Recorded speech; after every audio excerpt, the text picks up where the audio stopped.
Media circle நேயர்களுக்கு வணக்கம். இன்றைக்கு நம்மோடு நேர்காணலுக்காக கவிஞர் ராஜகம்பீரன் அவர்கள் நம்மோடு இணைந்திருக்கிறார். அவரோடு பேசலாம். வணக்கம். வணக்கம். கடந்த ஒரு வாரமாக பார்த்தீங்கன்னா கோலிவுட் இண்டஸ்ட்ரியே பரபரப்பாக இருக்குது. குறிப்பாக ஸ்ரீகாந்த் அவர்கள் போதைப்பொருள் வழக்கில் கைது செய்யப்பட்டார். அதன் தொடர்ச்சியாக அவர் கொடுத்த வாக்குமூலத்தின் அடிப்படையில் நடிகர் கிருஷ்ணாவும் கைது செய்யப்பட வாய்ப்பு இருக்குது அப்படின்னு சொல்லிட்டு தான் செய்தி நடந்தது. நேற்று கைது செய்யப்பட்டிருக்கார். விசாரணை முடிவில் கோட்வேர்டு மூலமாக அவர் பேசியிருக்காரு அப்படிங்கிற மாதிரியான தகவல் நிறையா வருது. இதோட பின்னணி என்ன? கிருஷ்ணா அவர்கள் ஸ்ரீகாந்தை தொடர்ந்து விசாரணை வளையத்திற்குள்ளே வருவார் என்று முதல்ல சொல்லப்பட்டது. அவர் விசாரணை வளையத்துக்குள்ளே வரப்போகிறார் என்பது சம்பந்தமாக முதல் கட்டமான தகவல் வந்த போதே கிருஷ்ணா செஞ்ச முதல் காரியம் சுவிட்ச் ஆஃப் பண்ணிட்டார். சுவிட்ச் ஆஃப் பண்ணிட்டா அந்த கடன் கொடுத்தவன் வாங்கினவங்களுக்குள்ள வேணால் கான்டாக்ட் இல்லாமல் போகலாம். காவல்துறையினுடைய விசாரணை என்பதில் உங்களுடைய முழு டேட்டாஸ் உங்களுடைய குரல் பதிவில் இருந்து நீங்கள் யாரை கான்டாக்ட் பண்ணியிருக்கீங்க, உங்கள் மெசேஜ் யாருக்கு பண்ணியிருக்கீங்க, கடந்த 2020 இருந்து என்ன பண பரிவர்த்தனைகள் நடந்திருக்கிறது, சாதாரணமான உரையாடல் என்ன நடந்திருக்கு, எல்லாமே அவங்க டேட்டாஸ் எடுத்துட்டாங்க. இன்னைக்கு சயின்டிஃபிக்காக சைபர் கிரைமில் எதை வேண்டுமானாலும் டேட்டாஸ் எடுக்க முடியும் அப்படிங்கிற விவரமே தெரியாமல் சுவிட்ச் ஆஃப் பண்ணியிருக்காங்க. பூனை கண்ணை மூடிக்கொண்டால் உலகம் இரண்டு விடுன்ற மாதிரி. அவர் என்ன நினைச்சிருக்கிறாருன்னா, தற்காலிகமாக அவருக்கு உடல்நிலையில் சில பிரச்சனைகள் இருந்தது. இறப்பை பிரச்சனை, ஹார்ட் பீட்லாம் ஸ்பீடாக இருக்கு அப்படிங்கிற மாதிரி உடல்நல பிரச்சனைகள் அவருக்கு இருக்கு. சமீபமாக அவர் போதை உட்கொள்ளவில்லை. இதை காரணமாக காமிச்சு நம்ம தப்பிச்சிடலாம் தான் வழக்கறிஞர் வைத்து அவர். ஆனால் பழைய டேட்டாஸ் அப்படி இல்லை. அவருக்கு நிகழ்காலம் சாதகமாக இருப்பது போல கடந்த காலம் சாதகமாக இல்லை. அவருடைய ட்ராக் ரெக்கார்டை பூரா போலீஸ் எடுத்துட்டாங்க. அதனால இவரும் அதோட தொடர்புடையவர் தான். அவர் இல்லைன்னு சொல்லிக்கிட்டாலும் ஒரு தொடர்புடையவர் தான் அப்படின்னு காவல்துறை உறுதி செய்கிறது. இது ஆக்சுவலாக இது யாருக்காக விரித்த வலையில் இவர்கள் விடுகிறது. பிரசாத் என்பவருக்காக விரித்த வலையில் அவருடைய நடவடிக்கை சார்ந்து அவர் போதைப் பொருட்களை விற்பனை செய்யக்கூடிய இவங்க விற்பனை செய்ய வேண்டிய அவசியம் கிடையாது. என்னதான் இருந்தாலும் திரைப்படத்தில் பெரிய வெற்றியை தொடர்ந்து பெறவில்லையே தவிர வெற்றியே பெறாத ஆட்கள் கிடையாது. ஸ்ரீகாந்த் ரோஜா கூட்டம்லாம் பெரிய சூப்பர் டூப்பர் ஹிட்டான படம். ஓப்பனிங்கே அவருக்கு ஒரு பெரிய ஹிட்டு கொடுத்த ஒரு படம் தான். பார்த்திபன் கனவுல சிறந்த நடிகருக்கான மாநில அரசினுடைய விருது ஸ்ரீகாந்த் பெற்றிருக்கிறார். ஸ்ரீகாந்த் அடிப்படையில் எங்கே சாக்லேட் ஹீரோவா அறிமுகமாகக்கூடியவர்கள் என்ன செய்வாங்கன்னா, கொஞ்ச காலம் கழித்து தீவிரமான சோசியல் தாட் உள்ள படங்களையோ ஆக்ஷன் படங்களையோ சமூக பிரச்சனைகளை தீர்ப்பதற்கான ஆவேசமான படங்களிலேயோ அவங்க கொஞ்சம் கொஞ்சமாக கன்வெர்ட் ஆகிட்டே இருப்பாங்க. அதில் யார் நிலை பெறுகிறார்களோ அவங்க தான் பெரிய ஹீரோ ஆக முடியும். இவர் நிலை பெறல. அதில் இவர் ஆக்ஷனில் ஃபெயிலியர்.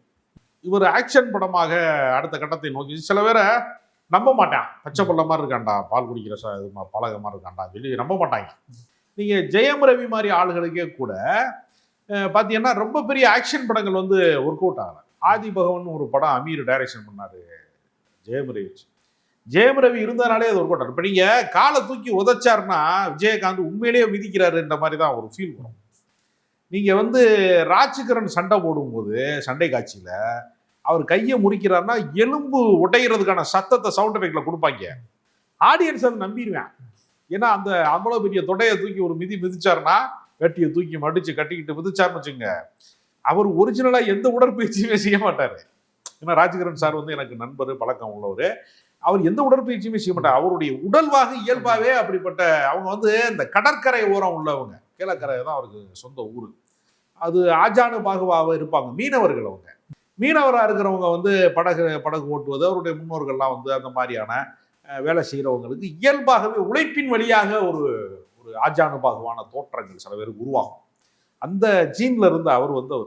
இப்போ இதில் கிருஷ்ணாவுக்கு என்னன்னா, கிருஷ்ணா கழுகுங்கிற படம் பெரிய ஹிட்டான படம். கொஞ்சம் கவனம் பெற்றார். அது இதில் என்ன சினிமா நடிகர்களுக்கு இருக்க சிக்கல்னா, ஒரு முறை பெற்ற வெற்றி இருக்குல்ல, அந்த வெற்றியை திரும்ப திரும்ப பெறுவதற்கு அவங்க முயற்சி பண்ணுவாங்க. அது மாதிரி கதை அமையுமா, அது மாதிரி ப்ரொடியூசர் அமைவானா, அது மாதிரியான சூழல்கள் அமையுமா, திரும்ப ஆடியன்ஸுக்கு ரசனை மாறிக்கிட்டே இருக்கும். இப்போ நீங்கள் பாரதி ராஜா படம் எடுக்கிறாரு அப்படின்னா அவர் அதே தன்மையில தான் படம் எடுப்பார். கிராமத்து கதைகள் அப்படி ஒரு டைப் வச்சுருப்பார். சென்டிமெண்ட்டு, எமோஷனல், காதல் கதை அதை வச்சுருப்பார். அவர் கம்மங்கூட வித்துக்கிட்டே இருக்கிறாரு. இவன் பூரா பீஸா சாப்பிட்றதுக்கு போயிட்டான், பர்கர் சாப்பிட போயிட்டான். அப்போ பிரச்சனை என்னன்னா இடம் மாறிக்கிட்டே இருக்கான், ரசனை மாறிக்கிட்டே இருக்கு. தங்களுடைய வெற்றியை நிலைக்க வைக்க முடியாத ஒரு சிக்கல் இருக்கு பார்த்தீங்களா. அதுதான் ஸ்ரீகாந்துக்கும் கிருஷ்ணாவுக்குமான பிரச்சனை. மன என்ன அழுத்தம் செய்வாங்கன்னா, பிரபலமானதுக்கு பின்பு பொது வெளியில அவங்க நடமாட மாட்டாங்க. அந்த காலகட்டத்தில் அந்த ரோஜா கூட்டம் ஓடும்போது, கழுகு ஓடும்போது ஒரு ஆடியன்ஸ் கூட்டம் வருதுல்ல, அந்த காலகட்டத்தில் அவர் மேல இருக்கக்கூடிய கிரேஸை அவங்க அதை உண்மையை நம்பிடுவாங்க. இது நிலையானதுன்ற மாதிரி அவங்க நம்பிடுவாங்க. ஆனா ஆடியன்ஸ் வந்து அடுத்து வேடிக்கை பார்க்கறதுக்கு வேற இடத்துக்கு போயிடுவாங்க. இவர்களை திரும்பி பார்க்க ஆள் இருக்காது. புகழின் உச்சியில ஒரு தனிமை இருக்கிறது. நீங்க அதிகமா பணம் சம்பாதிக்கிறவங்க அவங்க தனிமையா இருப்பாங்க. நீங்க அதே மாதிரி என்ன செய்வாங்கன்னா, சினிமாவில் வந்து தொடர் வெற்றி பெற முடியாதவங்களுக்கு ஒரு தனிமை இருக்கும். அந்த தனிமை எப்படிப்பட்டதுன்னா, எவனுமே திரும்பி பார்க்காத தனிமை. ஒருத்தன் கூட நம்மளை திரும்பி பார்க்கறடா, ப்ரொடியூசர் நம்ம பக்கம் வரவே மாட்டேங்கிறான், புதுசா கதை வச்சிருக்கிறவன் நம்மளை நம்பி சொல்ல வர மாட்டேங்கிறான் அப்படிங்கிற ஒரு பஞ்சாயத்து இருக்கு. அவங்களே செட்டிங் பண்ணி மேனேஜர் வச்சு ஒரு பார்ட்டியை கிரியேட் பண்ணி, பார்ட்டி கல்ச்சர் மூலமாக சேர்ந்து சரக்கு அடிக்கிறது மூலமாக அப்போ நடக்கிற உரையாடலின் வழியாக ஒரு கான்ட்ராக்டை உருவாக்கலாமா, ஒரு படத்துக்கான ஒரு சூழலை வந்து ஒரு ஒப்பந்தத்தை உருவாக்கலாமா அப்படின்னு திட்டமிடுவாங்க.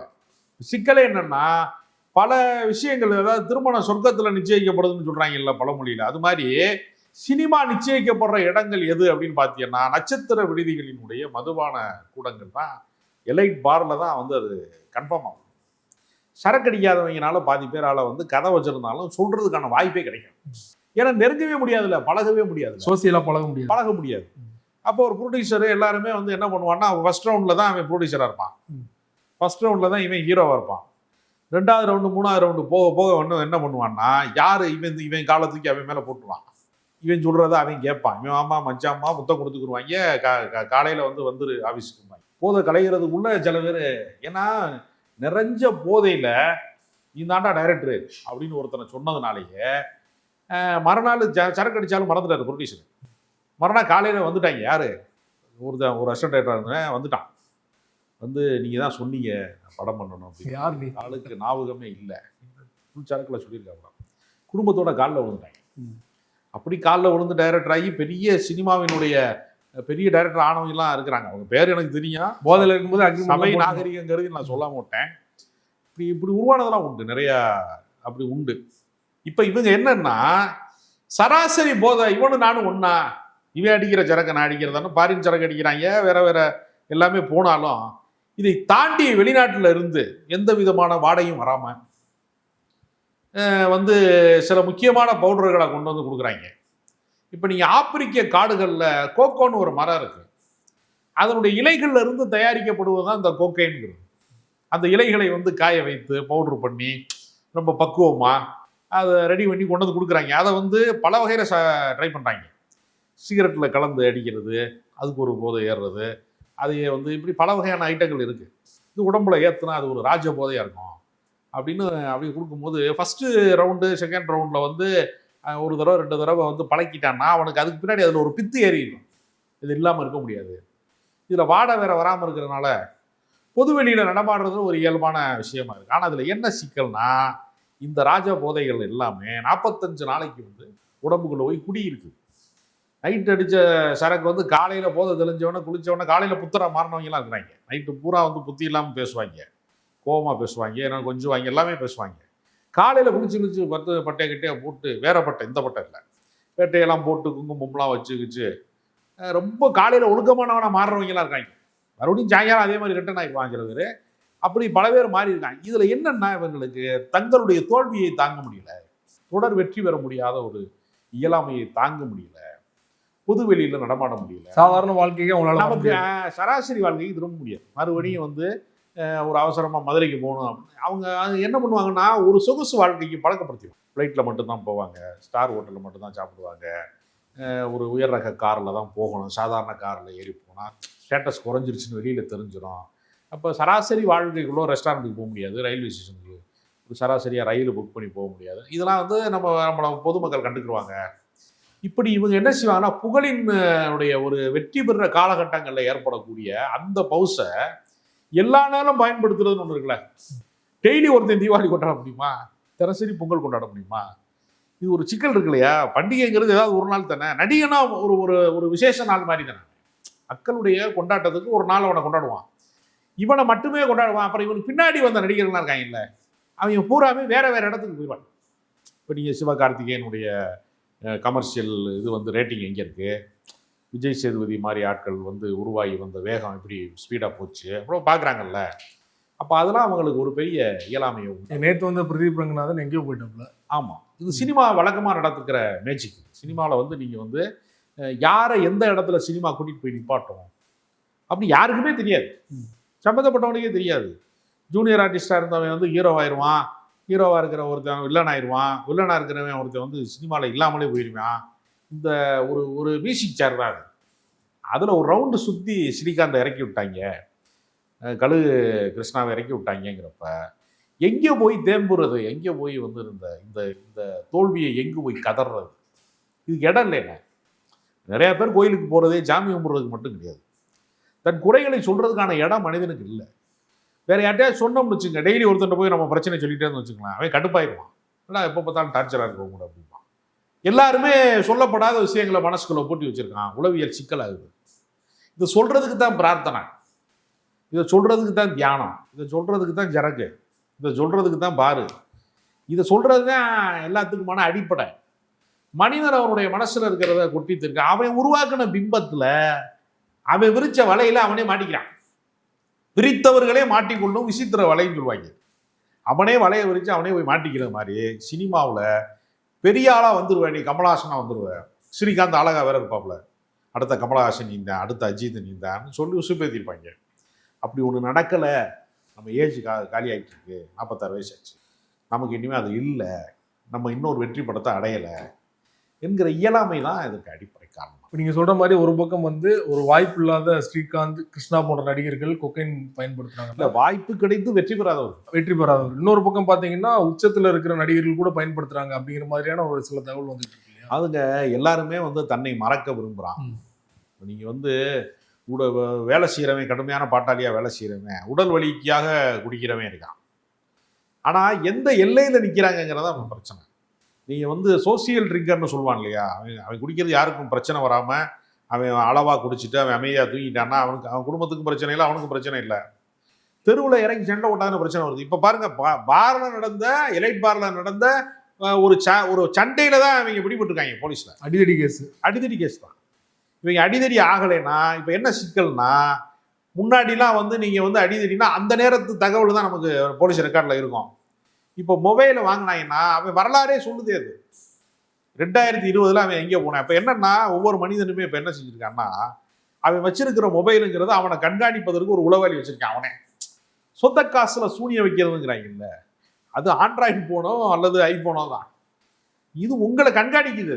நீ எந்த சிக்னலில் இருக்கிய, யாரோட நீங்கள் உரையாடி இருக்கிய, என்ன பேசியிருக்கீங்கன்னு உங்கள் குரல் பதிவு ஒரு முறை ட்ராக் ரெக்கார்டில் ஆயிடுச்சுன்னா அவருடைய எல்லா ரெக்கார்டும் வெளியில் வந்துடும். அதனால தான் கிருஷ்ணா ரொம்ப தந்திரமா, நம்ம இப்போ எல்லாம் அப்படி இல்லையே, அதனால தப்பிச்சிடலாம்னு நினச்சா. அதெல்லாம் அவர் வாங்கினது பார்த்தீங்கன்னா அவருடைய மேனேஜரோட டிரைவர் நம்பர்லேருந்து இது பண்ணியிருக்காரு. எவ்வளவுதான் கெட்டிக்காரத்தனமாக பண்ணாலும் இன்றைக்கு இருக்கக்கூடிய எலக்ட்ரானிக்ஸ் எவிடன்ஸ் என்பதும் இன்னைக்கு இருக்க அறிவியல் பரிசோதனை என்பதும் ஓடுறதுக்கும் ஒளிகிறதுக்கும் இடம் இல்லைங்க. அதுதான் பிரச்சனை. பெறும் ஓடுறதுக்கு ஒளிகிறதுக்கு இடம் இல்லை, அதனால பிடிபட்டாங்க. இப்போ நீங்கள் சொல்கிற மாதிரி இந்த உச்சபட்ச நடிகர்கள் அந்த லிஸ்ட்டில் வந்தாங்கன்னா அவங்க மேலெலாம் வந்து நடவடிக்கை பார்க்குமா? இப்போ இவங்க வந்து வாய்ப்பு இல்லாத நடிகர்கள், ஸோ இவங்களை வந்து அரெஸ்ட் பண்ணுற அளவுக்கு போகுதுன்னா பெரிய அரசியல் பின்புலம் உள்ள ஒரு உச்சத்தில் இருக்கிற நடிகர் மீது இதே நடவடிக்கை பாயும் நினைக்கிறீங்களா? பாயணுங்கிறது எல்லாரும் விருப்பம். நடைமுறையில் பாயுமான்னு எப்படி உத்தரவாதம் வேணும்? அப்படி சொல்ல முடியாது. ஏன்னா இப்போ பல முன்னணி நட்சத்திரங்கள் பெயர்களும் அதில் அடிபடும். இப்போ நீங்கள் வந்து எப்போவுமே என்ன செய்வாங்கன்னா, பழத்தை சாப்பிட்டவன் வந்து தப்பிச்சிட்டான், தோலை எடுத்து மாட்டிக்கிட்டான்னு சொல்கிற மாதிரி சில நேரம் இந்த மாதிரி ஆட்கள் வந்து அகப்படுறாங்க. இதனுடைய தொடர்ச்சி என்னவாக இருக்கும்? இது இன்னும் எங்கெல்லாம் இதற்கு பின்னணி இருக்கிறது அப்படின்னு ஒரு விஷயம் இருக்குல்ல. இப்போ நீங்கள் என்ன செய்வாங்கன்னா, முன்னணி நட்சத்திரம் யாரையாவது கைது செஞ்சால் அரசியல் ரீதியான அழுத்தங்கள் உருவாகும். அந்த சிக்கலும் இருக்குது. அதனால் டோட்டல் இண்டஸ்ட்ரிக்கும் அது கெட்ட பேர், சினிமா துறைக்கே வந்து அது ஒரு அவப்பெயராயிரும். அதனால் அந்த அளவுக்கு தீவிர நடவடிக்கைக்குள்ளே போவாங்களா அப்படிங்கிறது தெரியல. ஆனால் தீவிர நடவடிக்கை எடுக்கப்பட வேண்டும்ங்கிறது. இப்போ நீங்கள் இப்போ ஒன்னொன்றுக்கும் ஒரு ரிஷி மூலம் நதி மூலம்னு ஒன்று இருக்குது. இது எங்கேருந்து தொடங்குதுன்னு ஒரு கேள்வி இருக்குது. லாக்டவுன் டைமில் எவனுக்குமே சரக்கு கிடைக்கல, டாஸ்மார்க்கை மூடிட்டாங்க, பெரிய பெரிய பார்லாம் மூடிட்டாங்க. அப்போ மாற்று ஏற்பாட்டுக்கு போகிறாங்க. அப்போ தான் தேட ஆரம்பிக்கிறாங்க. அப்போ தான் கஞ்சா தோட்டம் எங்கே இருக்கிறது, அது ஒரு சிவபானம் அப்படின்னு சொல்லுவாங்க சில பேர். எல்லாம் தேட ஆரம்பிக்கிறாங்க. பல இடங்களில் அது அழிக்கப்பட்டு விட்டது கஞ்சா தோட்டங்கள்லாம்.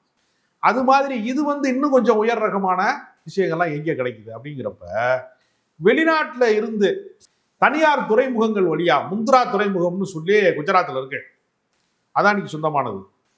அந்த தனியார் துறைமுகத்துல இருந்து பல ஆயிரம் கோடிகளுக்கான போதைப் பொருட்கள் பிடிபட்டது. அந்த வழக்கு நிலுவையில் இருக்கு. ஆனா அதை மீறி அரசாங்கத்தினுடைய ஆளும் வர்க்கத்தினுடைய ஒத்துழைப்பு அவங்களுக்கு இருக்கிறதுனால அது நிறைய பரவலாக்கப்பட்டு விட்டது. இப்போ இந்தியாவில் நீங்க பாத்தீங்கன்னா இளைஞர்கள் மட்டுமே ஒரு 45 கோடி பேருக்கு வேலை வெட்டி கிடையாது. அப்ப அவன்லாம் என்ன செய்வான்? அவனுக்கு ஒன்றும் மன அழுத்தமாகும். அப்ப அவன் இந்த மாதிரி பவுடர் கிடைச்சிச்சுன்னா, ஹெராயின் கிடைக்குதுன்னா பல கோடி ரூபா லாபம் கிடைக்கும். சின்ன ஒரு மினிமம் கிராமுக்கே பெரிய பணம் கிடைக்கும், பல லட்சங்கள் கிடைக்கும். பெரிய இதாக பண்ணணும்னா கோடிக்கணக்கில் கிடைக்கும். அப்போ இது ஒரு பிஸ்னஸ், இது ஒரு பிளாக் மார்க்கெட். இதுக்குள்ளே பல பேர் வேலை செஞ்சுட்ருக்கான், பல நெட்வொர்க் இருக்குது. அப்போ நீங்கள் வெளிநாட்டில் ஏற்றுமதியாக இறக்குமதி ஆகிற இடத்துல இருந்து இதனுடைய விசாரணை தொடங்கப்படும் போது தான் நீங்கள் கிருஷ்ணாவிலையும் ஸ்ரீகாந்த்லேருந்து இந்த வழக்கை நம்ம தொடங்குறோம். ஆனால் முடிவு எங்கே இருக்குன்னா, இதனுடைய நெட்வொர்க் பெரிய அளவில் இருக்குது. ஸ்ரீகாந்த் கிருஷ்ணா மாட்டினதுக்கு அப்புறமா கோலிவுட்ல இருக்கிற அந்த போதை கல்ச்சர் கம்மியாக நினைக்கிறீங்களா? அல்லாட்டா இருப்பாங்க, பிடி விடாம இருக்கிறது. கம்மியாகிறதெல்லாம் வாய்ப்பு இல்லை. அல்லாட்டா இருப்பாங்க. ஆனா என்னன்னா இவங்களுக்கு புகழ் தான் சுத்து. புகழை வைத்துக்கொண்டு, ஒரு இமேஜை வைத்துக்கொண்டு தான் ஒரு நடிகன் தன்னுடைய திரைப்பட வாழ்க்கையை தொடர முடியும். ஒரு முறை பேர் கெட்டு போச்சுன்னா அவனுக்கு ஆடியன்ஸ்ல ஒரு பெரிய சிக்கல் உருவாகும். அதனால ஏற்கனவே தன்னை பார்க்குறக்கு ஆள் இல்லாமல் இருக்கும்போது ஒரு நெகட்டிவ் பப்ளிசிட்டி ஒரு நடிகனுக்கு வந்துருச்சு அப்படின்னா அவனுக்கு இன்னும் ஒரு பெரிய பின்னடைவை ஏற்படுத்தும். அது வராமல் இருக்கிறதுக்காக கொஞ்சம் கவனமாக இருப்பாங்கன்னு நான் நினைக்கிறேன். ரொம்ப நன்றி. இந்த வழக்கு தொடர்பாக பல்வேறு விஷயங்களோட பகிர்ந்து கொண்டீங்க. நன்றி.